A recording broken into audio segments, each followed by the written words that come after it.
Welcome to Wine Library TV. I am your host, Gary Vay, Nerd Chuck, and on the road again, speaking at a tech conference, and rolled up on a very interesting individual. I'm putting you totally on the spot. He has no idea. I just started my flip cam. We're talking. Tell the maniacs out there who you are. Hi, my name is Alex Goldstein, and I showed up at the conference to drink a little wine with Gary. He's been more than hospitable in drinking my wine. Now, he's brought some amazing wines, and I'm going to review now the 1992 Pommard, and I'm sitting here like doing my Twitter work. If you're not following me on Twitter, Mott, link that up. Big tech conference, and this guy rolls up on me and brings it. I mean, brings it. I had to like dust off the business stuff and start bringing some of my wine knowledge because I didn't want to get clowned. This guy's very serious. Really lovely guy in Arizona, Phoenix. Yeah. So if you're in the Phoenix area, leave a comment. I'll send him a link, and hopefully you can meet up and taste wine. Brought some serious Pinots, Burgundies, and brought up this Loire. I'm just doing some work, and I figured, you know what? I gotta bang out episodes. Let me do it. I'm liking this flip cam thing, and so let's get into it. What is? Did you buy this a while ago? Suggested retail. I mean, I could look it up, but did you buy it recently? No, actually, I got it fairly recently. At an auction? It was from a very well-preserved cellar. Right. And yeah. What was the price of it? For the price of it was a steal. I think it was about $90 a bottle. All right, so let's see what's going on here. Loire, one of the great names in Burgundy, amazing producers, some of the best wines I've ever had. We're yapping about the 91 versions of this. All you Burgheads, find 91 Loire wines. Let's get into it. Want to hold this for me, if you don't mind? Sure. Thanks so much. All right. Before you get ahead of yourself yes. on 91, though, don't. I know. 92, Yes. not so Listen, bad. we're gonna have to throw down. Now that we're getting friendly, I'm gonna bring out some 91s. You bring some 92s with a brown bag. I go to Arizona and speak once or twice a year. And anyway. I do love 91s too, but and I just feel like those 2 years were sleeper years. 1990 was like the ba. Very similar thing gonna happen with 05 and 06 Bordeaux. Just saying. Anyway, 06 Pommard, Vino, and a Acker auction, it looks like. 92, 5,544 bottles produced. Let's give it a sniffy sniff, because that's what we do on the Thunder Show. Not the best glasses in the world, so it's going to be a little bit tighter, but, you know, now this is a little bit cool, right? You had them in a little... No, actually, I just had them at room temp, but it's cold here, San Francisco. San Fran.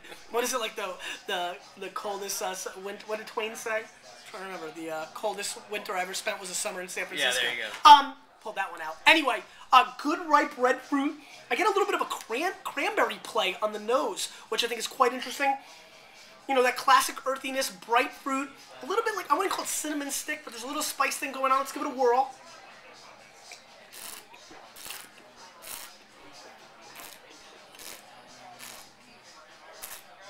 Doesn't suck. At all. This is a vintage I was around for at the time that nobody wanted to buy. But this is a big-time producer, and it's not an inexpensive wine.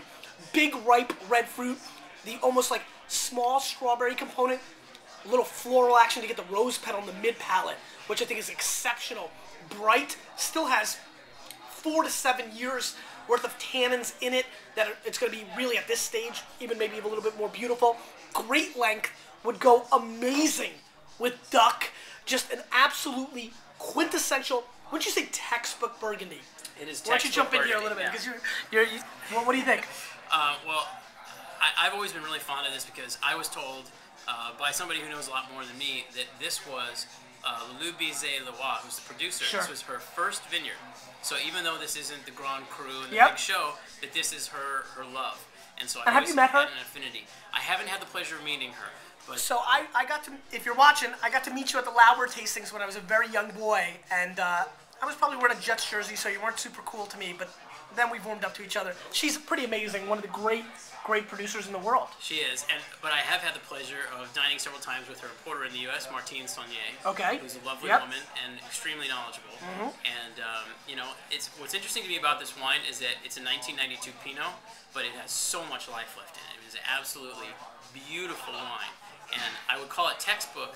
But to me, what's not textbook about it is that this is a quote bad year, Yeah. and it's a Village level wine, and it's kicking. I mean, it's absolutely phenomenal. Are all redheads this? Are all people from Alaska that? It's the classic play in wine. We need to start treating wine like people. It's an individual game, and this, and we both kind of pointed on it. It's acting young. I mean, like I said, 4 to 7 years acting like this. We got 15, 20 left. Bad vintage 92 that plenty of people wrote off.